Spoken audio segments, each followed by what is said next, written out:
yang dianggap berseberang-seberangan dengan kekuatan politik Jokowi, sehingga kemudian banyak. Jadi ini hubungan yang biasa-biasa saja, cuma diartikannya juga bersifat politis ya. Kalau kita melihat dari sudut pandang contoh pemakzulan, saya anggap kan pemakzulan ini adalah kembang-kembang dari demokrasi saja. Wakil Presiden Gibran Rakabuming Raka bertemu dengan Wakil Ketua DPR RI sekaligus Ketua Harian Partai Gerindra Sufmi Dasko Ahmad. Pertemuan terjadi di tengah isu pemakzulan Wapres Gibran dan pemberian amnesti untuk musuh-musuh Jokowi. Lalu apa arti di balik pertemuan kedua tokoh ini? Kami diskusikan bersama dengan para narasumber. Bergabung saat ini Wakil Ketua Umum Jokowi Mania Andi Azwan, dan ada juga Hendar Samarantoko, politisi Partai Gerindra, dan Direktur Eksekutif Carta Politika Yunarto Wijaya. Selamat sore semuanya dengan Tifal di sini. Apa kabar? Selamat sore. Terima kasih semua sudah bergabung dalam diskusi kami kali ini. Mas Toto, kalau Anda membaca, tampaknya kan kalau namanya pertemuan antara dua tokoh politik tidak akan ada hal yang sederhana kalau ditangkap publik. Cuman kalau Anda membaca kaitan pertemuan kedua tokoh dengan isu yang sampai sekarang masih jadi tanda tanya diseriusin atau enggak nih sama parlemen adalah masalah pemakzulan yang didorong oleh Purnawirawan TNI. Ada kaitannya tidak pertemuan itu dengan masalah isu pemakzulan yang belum ada jawaban sampai sekarang? Kalau isu pemakzulan bukan isu baru ya, sudah beberapa bulan lalu. Kalau kita coba tarik yang lebih kontekstualnya, baru-baru saja terjadi, dikaitkan antara hubungan Pak Prabowo, Pak Jokowi, Ibu Mega, dan tentu saja di tengah-tengahnya ada Mas Gibran. Itu terkait dengan pemberian amnesti kepada Mas Hasto yang dianggap berseberang-seberangan dengan kekuatan politik Jokowi, sehingga kemudian banyak nih tafsir yang menganggap ini seakan-akan simbol bahwa Pak Jokowi mulai ditinggalkan oleh Pak Prabowo. Kalau basisnya itu bisa saja kita berspekulasi, apalagi melihat bahwa Mas Gibran lah yang pertama memposting nih pertemuan dengan Bang Dasko, artinya kan dia ingin menunjukkan suatu. Kalau kita mau berspekulasi dari sisi persepsi, mungkin saja Mas Gibran mewakili kekuatan politik Jokowi ingin menunjukkan bahwa terlepas ada peristiwa amnesti kepada Hasto, terlepas kemudian hubungan antara PDI Perjuangan makin cair dengan pemerintahan Prabowo, termasuk Ibu Mega dengan Prabowo, tapi tidak serta-merta kemudian kami ditinggalkan dalam konteks ini kekuatan politik Jokowi. Dan kenapa yang ditemui dalam hal ini adalah Bang Dasko, ya suka atau tidak, dalam konteks pemberian amnesti kepada Hasto, dalam konteks mencairnya hubungan PDI Perjuangan dengan Pak Prabowo, kita tahu lobbyisnya atau sosok yang dianggap kemudian menjadi jembatan mewakili Pak Prabowo kan adalah Bang Dasko. Makanya ada istilah Don Dasko gitu ya, lobbyis ulung. Dan itu yang mungkin ingin ditunjukkan.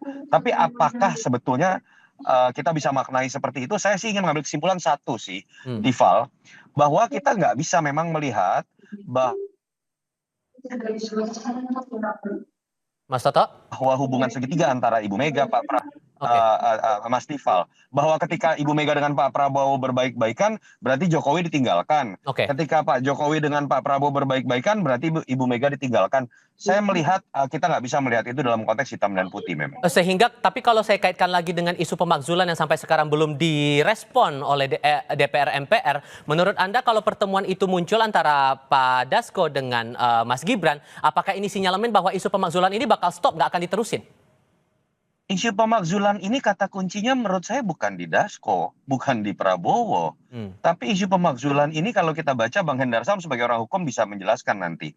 Ketika tidak ada alasan yang cukup kuat yang nanti bisa dibawa ke MK dan dibuktikan ada pelanggaran berat sesuai dengan apa yang diatur di Undang-Undang Dasar, menurut saya kekuatan politik nggak bisa menjatuhkan presiden atau wakil presiden.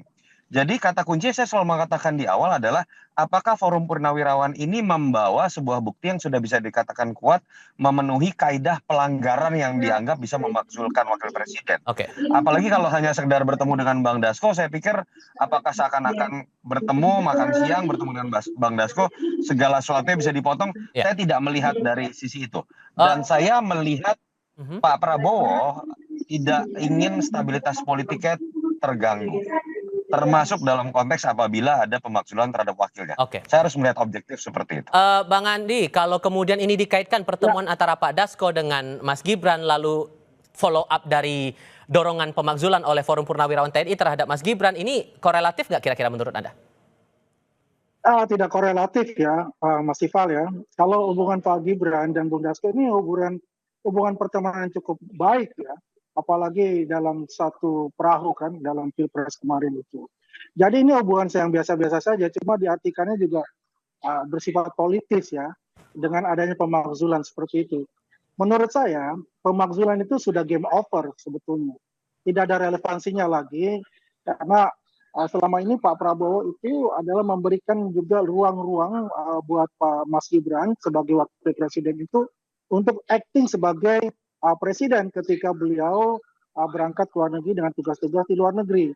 Jadi kalau ada yang membaca itu adalah sesuatu ya ada negosiasi dan sebagainya, menurut saya itu adalah sebagai pembenaran lah bahwasanya tidak ada masalah di kabinet ya, dan juga Pak Prabowo maupun Mas Gibran ini fine-fine saja, dan ini adalah sesuatu yang menarik sebetulnya karena memang kalau dikaitkan dengan kemarin adanya abolisi dan amnesti itu, dan ini sudah menjelaskan bahwa hubungan Wapres dan Presiden itu adalah hubungan yang sangat kuat, sangat erat, dan tidak boleh ataupun tidak ada kekuatan-kekuatan yang akan menggoyahkan hubungan mereka untuk menjalankan roda pemerintahan Indonesia sehingga dapat diselesaikan sesuai dengan amanah asta cita tersebut. Begitu sih Pak.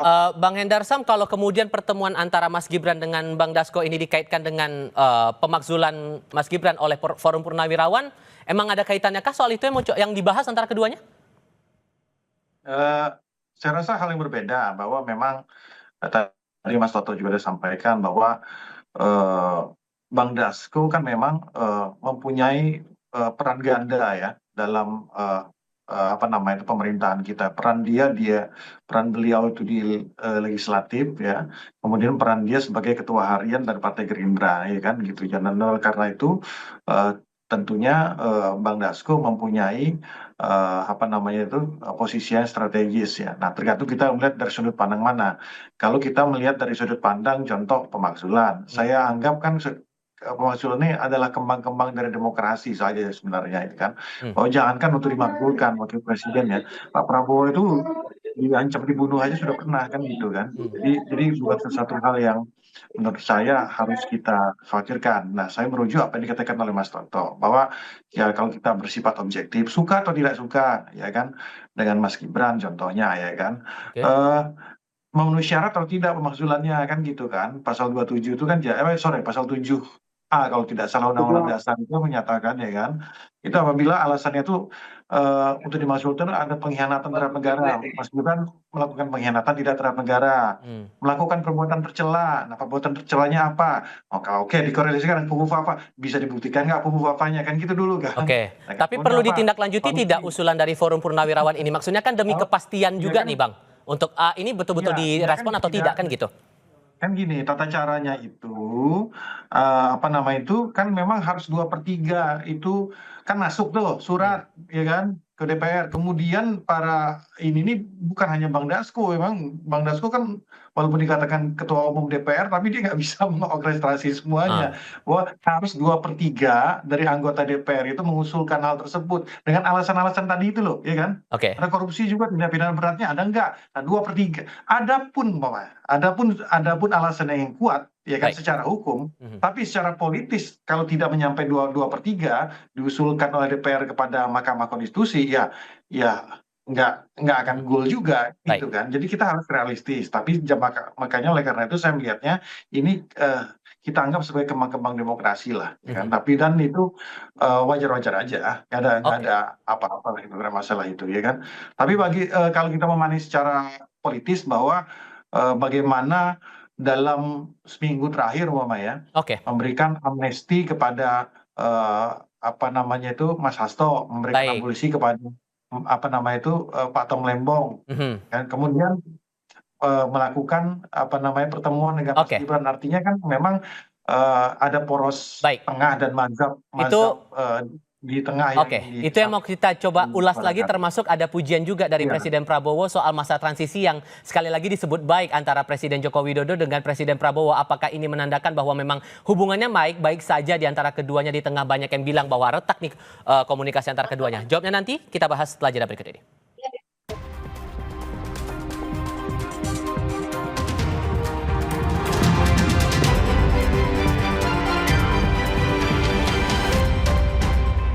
Masih masih berdiskusi bersama dengan para narasumber. Ada yang berpandangan bahwa pemberian amnesti dan abolisi untuk Pak Hasto dan Mas Tom ini menandakan bahwa hubungan Pak Prabowo dengan Pak Jokowi lagi renggang. Tapi di sisi lain, saat sidang kabinet, Bang Hendar Sam, disebutkan ada pujian nih dari Presiden Prabowo terhadap Pak Jokowi karena masa transisinya berjalan mulus, goal untuk menuju ke sukses pangan itu bisa tercapai. Ini menepis ya berarti kalau ada anggapan seperti itu? Ya, kurang lebih seperti itu. Karena kan memang ada Bapak kan gini, Pak Prabowo di beberapa hari sebelumnya itu kan menyampaikan, ya kan, menepis isu adanya reshuffle, ya kan. Nah, ini kan juga kan kaitannya tentu, ya kan, sasaran tembaknya itu supaya kurang lebih 17 mantan menteri di era Pak Jokowi itu apa namanya itu untuk direshuffle kurang lebih seperti itulah ya kan Pak Prabowo. Nah, Pak Prabowo ini orangnya nggak mau diolah-olah kayak gitu loh ya. Jadi dia tahu persis makanya dia bilang ya kan jangan ngolah-ngolah saya lah ya kan. Saya tahu cara main-main kayak gini. Jadi oleh kami solid, kami tetap itu transisi tetap berjalan. Jadi dalam arti kata apa?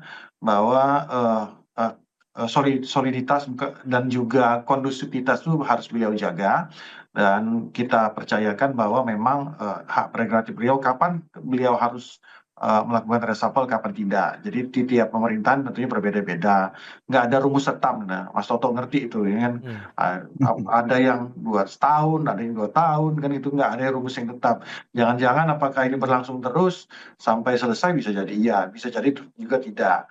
Nah, hal seperti ini juga nggak bisa kita template dari pemerintahan-pemerintahan sebelumnya. Jadi apa yang beliau sampaikan, apa namanya itu, masa transisi berjalan dengan baik, ya kita lihat pencapaian-pencapaian saja sejauh ini ya, bahwa artinya setidaknya saya menganggap masa transisi yang baik itu bukan juga dari sisi program, tapi bagaimana apa nama itu menteri-menteri dan wakil menteri di era Pak Jokowi bisa ngeblend dengan Pak Prabowo lah. Nah, Bang Andi juga menangkap hal yang sama bahwa ucapan atau pujian dari Pak Prabowo kepada Pak Jokowi ini bisa mendinginkan spekulasi yang muncul. Bang Andi? Ya, Pak, saya setuju dengan apa yang dikatakan Mas Hendar Sam, bahwasanya itu adalah, kita lihat ya, ini adalah keberlanjutan ya, dari masa Presiden Pak Jokowi ya, terus kemudian ke Pak Prabowo, ini berlangsung dengan mulus sesuai dengan apa yang dikatakan Pak Prabowo. Saya rasa itu tidak ada masalah gitu ya. Jadi bahwasanya ada orang ya yang genit-genit ingin memisahkan beliau, nah ini sudah terjawab semua gitu. Bahwasanya ya beliau, Pak Prabowo dan Pak Jokowi ini adalah satu duit tunggal kalau menurut kami. Duit tunggal. Atau kata lain lah, quote unquote bestie lah ya. Dalam hal sebagai negarawan sementara ini. Jadi pada dasarnya adalah saya setuju apa yang dikatakan Mas Hendar Sam dan juga bahwasanya kita fokuslah bagaimana kita untuk bisa membantu Presiden dan pembantu-pembantu Presiden dalam menjalankan tugas-tugas mereka untuk memajukan masyarakat Indonesia ke depan. Begitu Tifal. Sehingga kalaupun dianggap bahwa mengklirkan ini sudah jernih, spekulasinya sudah terbantahkan Mas Toto, tapi masih ada ganjalan tidak sih? Ya. Begini, dari awal saya selalu mengatakan. Saya rasa tidak ada. Sorry, ya. ke Mas Toto dulu, Bang Andi. Ini Sorry. Bang Andi apa saya nih? Oh, Mas Toto. Silakan Mas Toto. Iya, dari awal sebetulnya kita kan bisa melihat Pak Prabowo berusaha untuk menjaga hubungan dengan semua mantan presiden yang berbahaya secara tata negara, secara kenegaraan, kalau ada yang memaknai berlebihan bahwa hubungan yang baik, silaturahmi ini, tadi saya agak tolak tuh istilah duit tunggal. Duit tunggal itu hanya boleh terjadi antara presiden dengan wakil presiden dalam terminologi, bukan antara presiden dengan dengan presiden yang masih berkuasa. Itu yang kemudian malah menimbulkan kesan kok Pak Jokowi seakan-akan masih ada dalam pemerintahan. Jadi maknai ini secara biasa-biasa saja. Yang saya lihat dari Prabowo adalah dia ingin mengkonsolidasikan semua kekuatan politik. Bahkan ketika PDI Perjuangan ada di luar dan tetap dibiarkan di istilah partai penyeimbang, tapi sekjennya tanda kutip ya diberikan sudah tidak sekjen sekarang Mas Hasto nanti.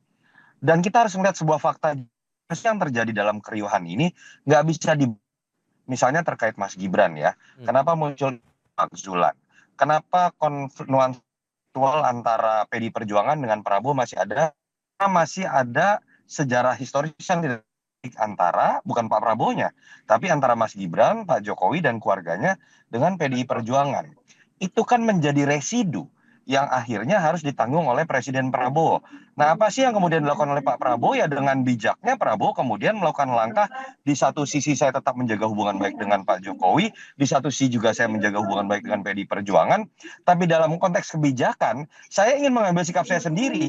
Saya bukan berarti kemudian bisa diatur oleh Jokowi, bisa diatur oleh Mega. Dan menurut saya seharusnya Presiden melakukan hal tersebut. Oke. Apa sih yang harusnya dilakukan dan bisa dibantu dalam kemudian ikut memelihara kondusivitas yang juga dijalankan oleh Prabowo?